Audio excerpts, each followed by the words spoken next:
Do it with intensity or not at all.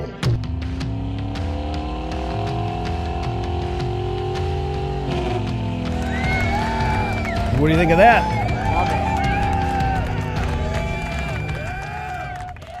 Welcome to the Intensity Podcast. I'm your host, Hans the Hammer Hartleben. Folks, if you're standing up, sit down. If you're sitting down, by all means, stand up. We got a guest on the show. Payal Patel, businesswoman, boss babe. And we want to get some insight on her because she's a very intense person, businesswoman, fitness person, and very highly excelling in all areas of life, in my opinion. So I wanted to get her on here, see what she has to say. Welcome. Thanks for having me. First off, though, let's not do the boss babe thing. Okay. I hate that. Yeah. Okay. Well, you're not going to correct me the whole time we're doing the podcast either. So, yeah. Okay. Yeah, we can't delete it and edit it. And No, so, sorry. yeah, you were told this is going to be raw. Mm-hmm. Yep. Raw and real. Let's get a little background on you. You've been in business for a long time. Yeah. With your family. Your culture is very hands-on. Not a lot of Saturday morning cartoons. Nope. No cartoons, not many of those, no movies. Well, born and raised in Freeport, Illinois. Not a fan of Illinois, but I was born there. I was raised there till I was about 11. But we had a 21-room motel, outdoor concept, and me, my brother, my parents, and my two cousins, my uncle, my aunt, we all lived in a little tiny apartment space. And yeah, I mean, we started making rooms since I can remember. I mean, I was just whatever we could do to help make rooms. When you're making rooms, what are you doing? Making the bed, we're sweeping, doing the toilets, putting out the HBO guides. Oh, yeah. I remember that. Always, switching those out every month. That's actually one of the fun things to do is go around and do that. But sweeping, cigarette butts everywhere. So that was one of the things, always keeping the property clean. My parents, this was a huge opportunity for them to have this motel. So it was all in. This is one of their first ones. Yeah. So, I mean, they came here when my dad actually, I just went to dinner with him and he was telling me this whole story about how they came over here, what kind of jobs he had. As a kid, you don't really care about this stuff. So Right. I was starting to ask him more questions about this. And he was Yeah, isn't it sad? me, You get interested at 30 and beyond. And I you know. It is sad. I do wish I would have cared a little bit more when I was younger, but yeah, he was telling me, he first came here, got his green card, visa and everything. And, he had 2 jobs. He was making about $36 a day, with his 2 jobs. And then from there, he got a 3rd job, and my mom wasn't here yet. And, long story short, I mean, he wasn't making ends meet. San Francisco, it was expensive then, it is now. I mean, he was really struggling. So he had this opportunity. He used his dad's savings from India to purchase this motel with his brother. And they had to make a go of it, and they did. But everyone was involved. The whole family was involved in helping. So, no, I mean, weekends were busy. So Saturday, Sundays were made to, get up and go, start working. Everybody started doing something. Maybe I can hear a little echo in the background when you're speaking. If you can move the mic a little closer. She's telling me this whole awesome story. All I can hear is echo, but that's got to go up. Okay. Either you got to go down or that's got to go up. You got to get How's closer. that? Yeah, that's way better. Okay. Yeah. So do you think business is in your blood? Yeah, definitely. What makes you say that? Just from being at a young age. I mean, from there, we moved here, Plover, Wisconsin, when I was about 11. I mean, they bought a hotel at that time. It was a 60... And the difference between, to let the viewers know, right? A hotel and motel. You guys know? You guys don't know. They know. Okay, well, tell them anyway. Motel it's more of a smaller concept, but it's got entry from outdoor versus the hotels are indoor usually and a lot more rooms as well. So this was a franchise hotel that they ended up buying. So it was a big difference between West Motel, 21 rooms, outdoor entrance, and, you know, cash deals left and right, whereas this was a more, you know, corporate type of a situation. There were rules, regulations, and a lot bigger payment too. Oh, yeah. Bigger risk, bigger reward. Yeah, that was the goal. But well, that's awesome. What's the best part about it? Now bring us up to speed. That was when you're a kid so far. Where are you now in life? Yeah, so now I'm president of Fire Fitness Camp, co-owner with you for Rehab Supplements Lab, and yeah, I just actually recently sold Whiplash and Brow Salon. That has been a journey since about 2019, and it has been successful. It's just I can't juggle so many things as much as I would love to. So what do you all have going on? What do you have for company? Right now we got Fire Fitness Camp, Rehab Supplements Lab. So those are the two right now. Okay, but you had salons, your franchise company. You think you're leaving out a gym? Yeah. Okay, yeah. leaving some companies out here. Sorry. Okay. Consider when I say Fire let Fitness everybody know what you have going on, like that means like all of the things. So Fire Fitness Camp Plover Gym, that's been going for about 12 years, going strong. That one was our first and foremost. We got Fire Fitness Camp Franchise Company with how many locations are we at? I'm 23. 22 open. 22 locations. And then we have Rehab Supplements Lab. Live long, live strong. Unlocking human potential. Rehabsubslab.com. What is your day-to-day life like as a entrepreneur? Running a company. You're more than an entrepreneur because you're running a company, running a couple of them as the president. What does that all entail? What does that look like? It's constant. It's whatever, you know, business comes first. There's no real, I mean, there's downtime. Of course, that's the beauty of being an entrepreneur and having your own businesses is that you create your own schedule, but it's not as glamorous as it might seem because why not? You are always working. It doesn't matter. I mean, it doesn't matter what's going on, holidays, whatever's going on, parties, things, but work comes first. At least that's how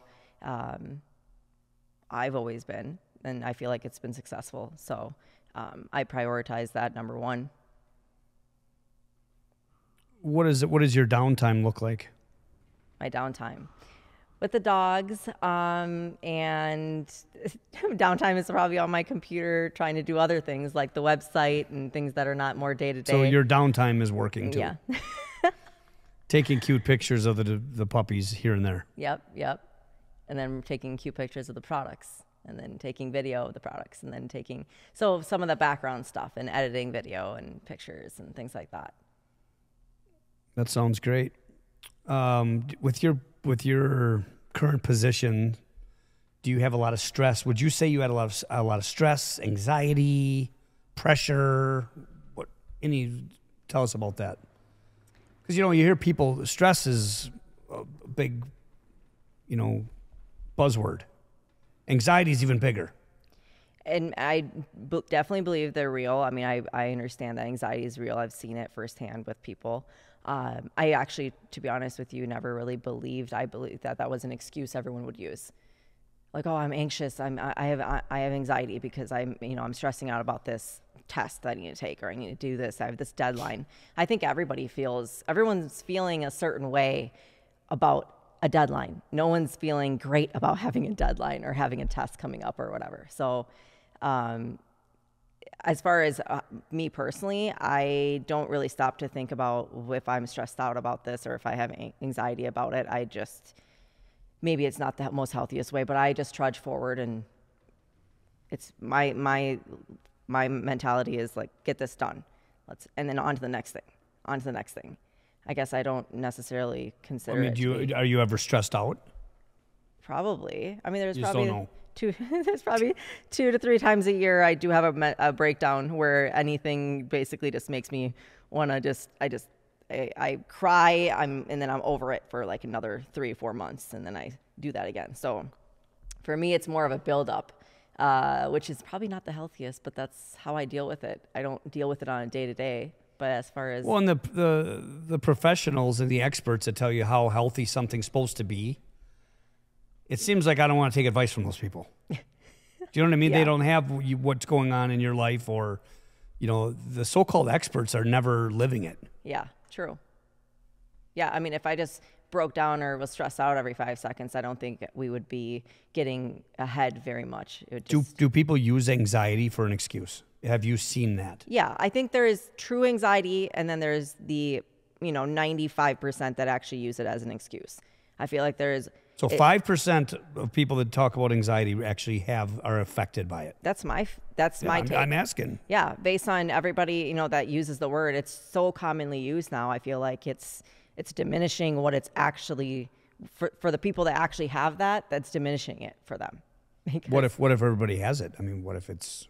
Well, I do think that the instant gratification with our phones and those notifications and everything being so quick and now, that already causes a lot of anxiety for people.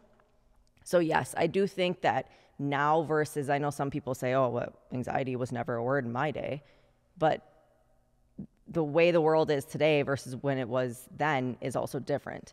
Like what people go through, the constant, alerts, and then this is happening, the ding, ding, ding. So maybe it wasn't there. Maybe it wasn't as prevalent. No, I don't think so. But I don't think it's not, you're not comparing apples to apples when people are saying that. The world is different now too. I got to say, when I was in the car business, and I was just, when you have things too good and you have too much time on your hands, you find problems, right? So I was just like, I don't know. I was in one of those moods, those phases where I'm stressed out. And even now what I'm talking about, no one said the word anxiety, but stress was like the word of the day. And I went into my boss's office and I'm like, can I take some time off? I'm really stressed out. And this guy's old school, very, very successful man. And he never even looked up. He's like, yeah, go ahead, get the fuck out of here. He's like, fucking stress. He's like, that word didn't even exist 20 years ago. And he was like, go get the fuck out of here. Like, not for, okay, why don't you take like 3 days and then see how you feel, and if you're recharged, let's make an attempt to move forward again and come back and revisit this situation. Oh, it was get the fuck out of here. The word's made up. No one even talked about it 20 years ago. And it was right, because that was, let's say, about 2000. Yeah, I mean, it didn't exist much. And people didn't. So was it there? Yes. But when you're constantly putting that word at the top of your brain, first top of mind, it's going to exist a lot more, right? Yeah. So he is basically like getting hit in the head with a 2x4 when he said that. I'm like, God, I am a loser.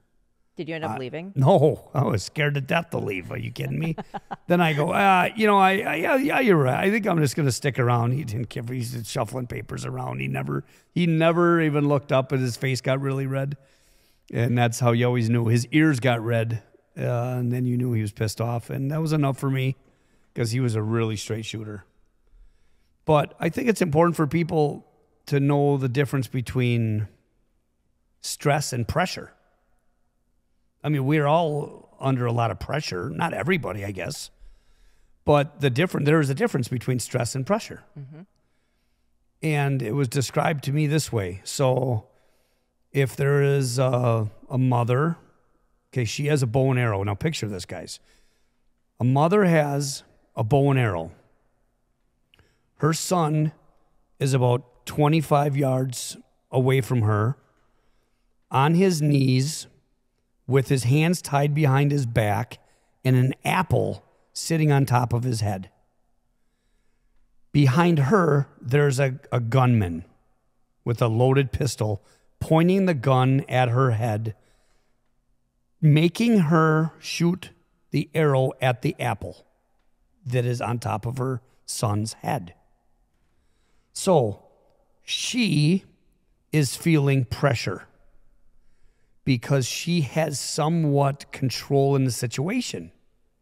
She could aim up, she could aim left, right, she could hit him. But she is in control of that arrow. Now the son with the apple in his mouth has no control. Absolutely zero. He is feeling stress. That's the difference between pressure, you have control, stress, you have none. So you guys, when you're saying, I'm just so stressed out, I have this new workload, or I have a test coming up, final. Nope, you're under pressure. You're feeling pressure because you have control of your day. You have control of your outcome. You are driving that truck towards your destination. You can go fast, slow, left or right. Stress, you have zero. I have nothing. I'm just waiting for the results of my labs. Stress. Yeah. I can't do anything about the lab results at this point. Well, you could try calling and trying to get them sooner like you did. Well, I do that because I'm a control freak with the gas pedals always firmly pressed through the floorboard. But I still, that's not pressure because I can't control the outcome. Pressure, you can control the outcome. All right, I don't want to beat a dead horse, but. No, that's so true. What else? Do you have anything to elaborate on that? No. Nothing. Okay, let's see here. We have something for that. Okay, you have nothing? Okay. How's your road rage these days? Okay, my road rage is just fine, except for It's just fine. the people in the left lane. Yeah. What about the people in the left lane? You talk about the left lane losers now? Yeah, it's for passing. It's not to hang out in. I don't know how many times we have to talk about this, but. That was if you swore. Oh, yeah. Good. Left lane is for passing. Pass, move over. Oh, but no, it's a fast lane. I'm going 67 miles an hour, and they could screw off behind me. I'm going over the speed limit. So I'm going to stay right here. And then the people That's the attitude, though. Oh, yeah, that is the attitude. And the people that move over, let you go, and then they get right back in the left lane. Yeah, they mad. But what about the people that you're behind? You've been on them for so long. They're going 63 on the interstate. You're bumper to bumper with them. And they finally move over to the right, and they gun it. I mean, they pushed the gas pedal down, which is good for them. But where were they before for the last 15 minutes? Then you can't even pass them. Now, they're in the right lane. They're going 90. Let's say 85. 85. And then you're going to just, all right, and then you're going to sit on the left of them the whole time? But then they diminish. They fade away and they back off because they have some type of weird anger that they think that was a personal attack on them. Yes. By passing them in the left. I wonder how many of you guys out there listening are like, hey, who are you in the situation? Are you the mad person in the left lane that has someone in front of them that's going too slow? Or are you the slow goer saying, I'm going fast enough, and if anybody's on my ass, they can piss off. I'll brake check them. I'll brake check them. Oh, yeah. That's all you have to say on this? Because you have some serious, and I know you have some type of weird road rage. Weird. Yeah. I've gotten so much better, though. I mean, I used to be bad, says me. Oh. I used to be so terrible, but I'm way better now. You've got to admit that. What happened? Yeah, what I changed? feel like it's actually so much, I don't know, am I stressed out from it? I'm not having a fun time trying to be raging the whole time. So now I just... What if you're the problem? I mean, it sounds like you're on the gas pedal and you're on someone's ass. Nobody likes that. I could be the problem. Nobody likes tailgaters. I'm usually on somebody's ass, but that's because they're in the left lane going too slow. So what am I supposed to do? Just hang out? I agree. I think the left lane works wonderful for passing, and everybody stayed in the right lane. Now picture this: everyone stayed in the right lane unless you got to pass. You always can do it. What a nice flow of traffic that would be. Oh, it's a flow, and you should care about others. You want to be so kind all the time. Be kind and move over. Be kind, rewind. Anybody remember that? You don't. I don't know. It's like the movies everyone's asking me every 5 seconds. Who knows? Little history. Be kind, rewind. This is a history lesson to you. VHS videotapes, Blockbuster Video, wherever. They used to have little stickers. Be kind, rewind. Because you rent the video, the VHS tape. Yeah. Do you know what a tape Which is? we did. We rented those. They're like cassettes, only they're big ones. Of course. And then when you get done watching it, you don't just press eject, because then you take it back, and then they have to rewind it. They have a super fast rewinder. Yeah, don't they like do cheating. that for you? I didn't think you. No, had to do you're supposed to do it. You're supposed to do it, guys. Am I right or wrong? Am I right or am I right? Be kind, rewind. You rewind it for them so they don't have to do that. Oh, I don't think I did that. So then, no, you were one of the people that didn't do it. So then they had to buy the fast rewinder. Then they stare at you. Those are also the people that, the chimes. They were the first people that I can recollect. They were like, ding dong when you walk in. Ding dong, hello. Ding dong, hello. But they don't look at you. Family video. So you walk in and someone says, hello. And you look for anyone to acknowledge them, to make some eye contact. Nothing. No one. No, it's just their policy to say it. I went up there before. Hey, did somebody say hello to me? And they all looked like they saw a ghost. That was starting early back then. That was the Gen Z movement, the millennial into Gen Z, where you couldn't look at somebody and say hi. Yeah, no. They still struggle with saying bye, have a nice day, hope to see you again, except for people that work at Quick Trip. Yeah. Oh my gosh, I had a lady yesterday. She was so nice. But they're all really nice. They're really. Tell us about it. You're on a podcast. Yeah, she was so excited to be there. That made me excited. Well, Quick Trip, they're lucky. Quick Trip, and how many people say this? Oh yeah. They're really lucky as an employer to find. Where do they find these people? Here's a little attention. Okay, here's I don't know, what can we do? Pay attention. They don't find them. The employees find Quick Trip because they're a standout, reputable, charismatic company full of integrity and awesome training that's always motivating their people. Bonuses and awards. So great benefits, whatever it is. Atmosphere. I mean, everything. Where do they find them? Well, you've been lucky. You've had some good employees over the years. You have been lucky. Yeah, people say that to us. Well, what about exercise, diet, supplements? Gosh, I mean, you're in pretty good shape right now. Right now, yeah. I've been, so this has been about 2 years time. now. Actually, this month, 2 years now, I've been on an actual real journey, I should say. As much as I hate even that word. It's a weight lifestyle. loss journey, bitches. Yeah.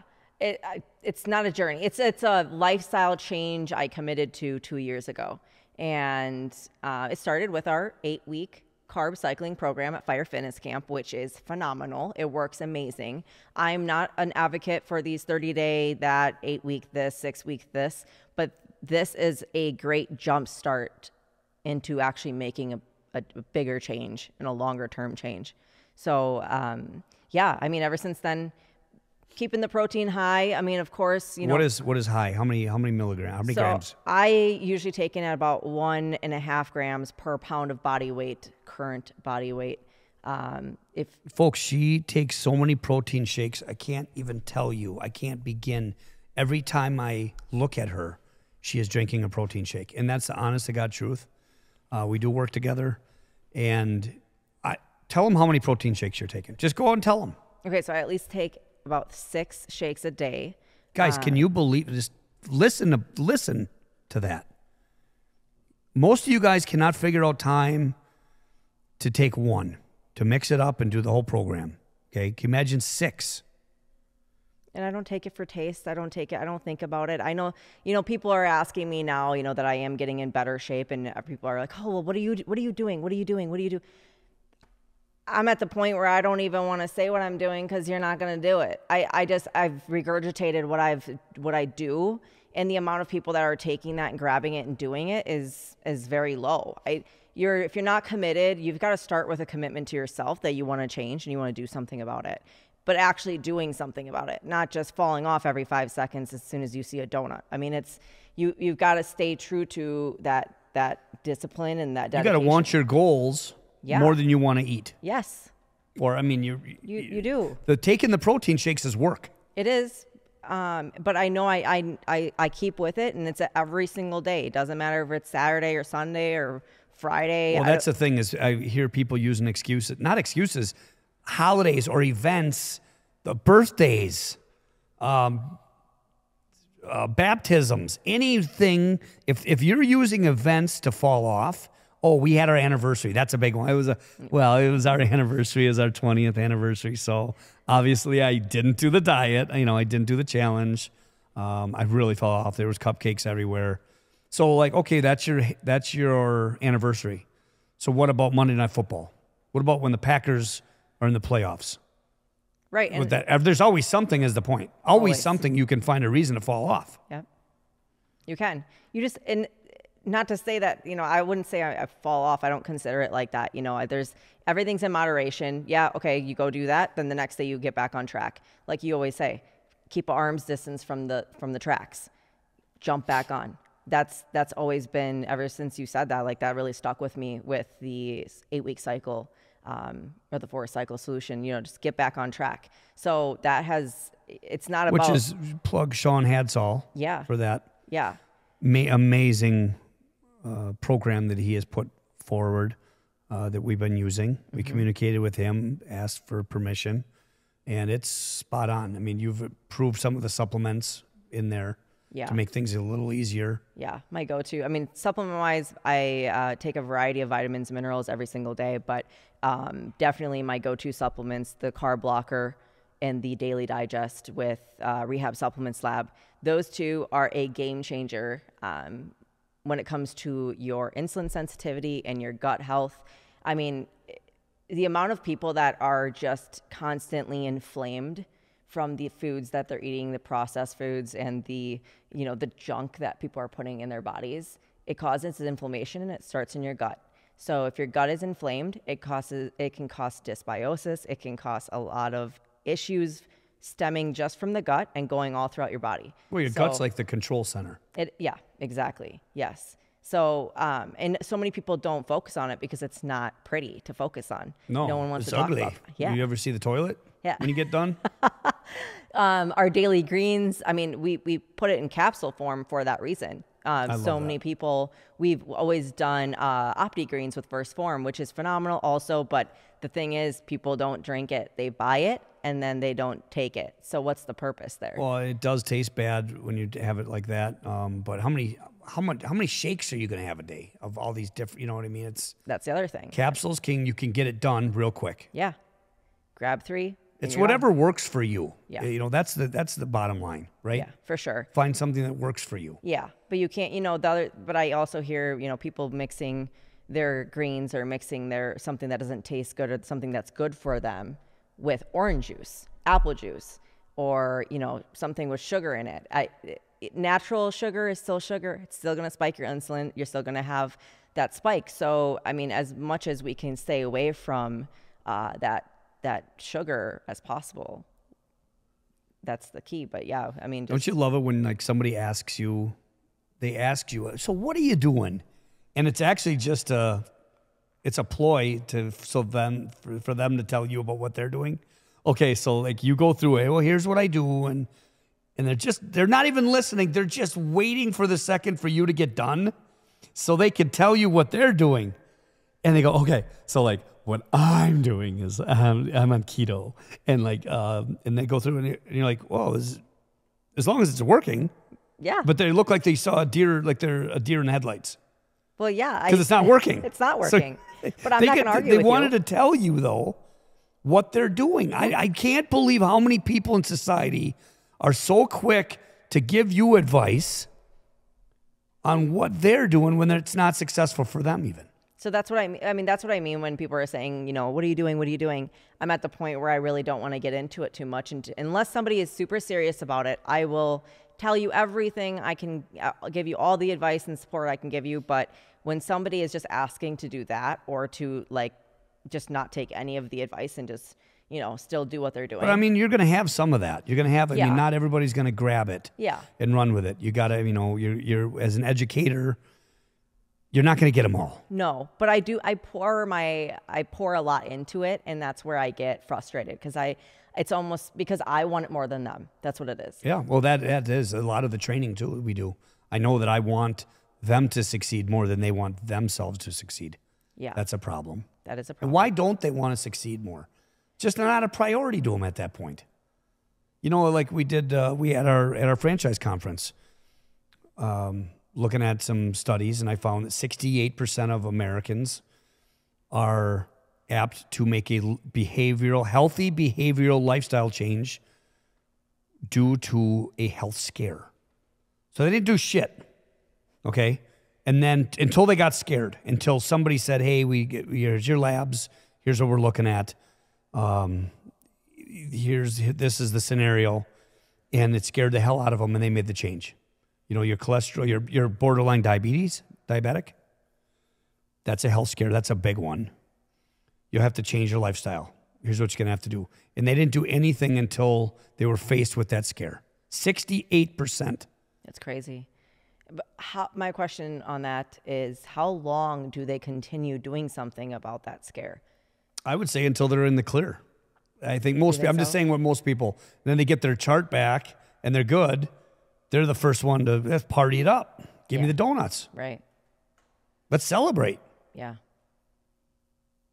You gotta hit a rock bottom, whatever your rock bottom is, before you start making that decision to go back the other way. I think it's different for everybody, but we definitely, it's really sad to see the amount of people coming in and at the gym specifically, they come in, they want to do this, and then, I can't afford that. Okay. It frustrates me. Well, I talked about fitness, and I talked about price. It has nothing to do with price. Yeah. People can afford to buy what they want to buy. Fitness has nothing to do with any type of monetary value. No, they just don't see that, on that list of priorities. I'd be the first one to close that puzzle book as soon as they say they can't. Okay. Yep. Boom. Yep, it's not for you. You're not there. You're not there yet. Yeah, that's the biggest thing. It's okay. It's not a priority for you right now. It is. It's okay. Yeah. We're just here to help. We're going to extend our hand to those who ask by them coming in and getting the presentation, doing the session. They're asking. Mm-hmm. We put out our hand. If they don't reach back, close the book. Yeah. Right? We don't overextend the hand. No. You can't make somebody want to do this. No, but it is sad still to see the ones that, the ones especially. Well, the ones that need it the most. Yeah. It's the ones who need it the most don't sign up. Well, because they're But they've been doing it for 20 years. They've been bad for 20 years. It's the people that are just on the cusp of being in really good shape, I think. The people, 15 pounds, 20 pounds, 25 pounds, see more value, and they know they just fell off. Yeah, for sure. It's not going to be such a monumental challenge. And another thing is, you can't get it all back in one day. No. If it took you 25 years to put on the weight, obviously we're going to expedite the situation. We're going to microwave it and work smarter, not harder necessarily. But you're not going to, by killing yourself in 30 minutes isn't going to do it. It's better to go through the motions, work on your form, work up a sweat, burn your muscles, and show up tomorrow. Consistency. Show up tomorrow. Keep doing it. That's right. You don't need to go, do 1,000 different workouts today. Because that behavior is scary, because that behavior is scary to me, because they're all or nothing on everything. So when they're in the gym, they're all or nothing, going crazy, going to a 10. They leave the gym. They're in a party situation with nacho cheese and dips and everything else. That personality, same trait comes out. Sure does. And it doesn't work. It doesn't work in fitness. Going crazy. Yo-yo's not going to work. Yeah. We see it all the time, and we see the people that go really, really hard and for a few months, and then they just fall off for the other half of the year. it's not a good situation. Just stay consistent. Also, you've probably heard of the term oxidative stress. That is what also happens to your body. You're causing a lot of stress on your body, and it will go the other way. So it's not benefiting you as you think it's benefiting you. It's actually going the other way. And then you're going to be still wondering why I'm doing all of this. You know, I'm dieting, I'm barely eating, spiking I'm working cortisol out, levels because of the stress. Yeah. Mind is stressed, body's stressed. It's not going to work. And overtraining is a big part of that too. Yeah. Excellent. Well, guys, if you like this podcast, you got something from it, please share it. Share it, rate it, and give us a little like and comment. Let us know what you'd like to see in the future. Anything, any closing words? Closing argument? No closing argument. Come Thanks on. for having me. They want to hear some type of closing argument. I've got nothing right now, but I hope you'll have me again. Okay, well, we'll see what the ratings are like. All right, guys, if you got a good one, give us some loving. We'll see you next time on the Intensity Podcast. Do it with intensity? Or not at all.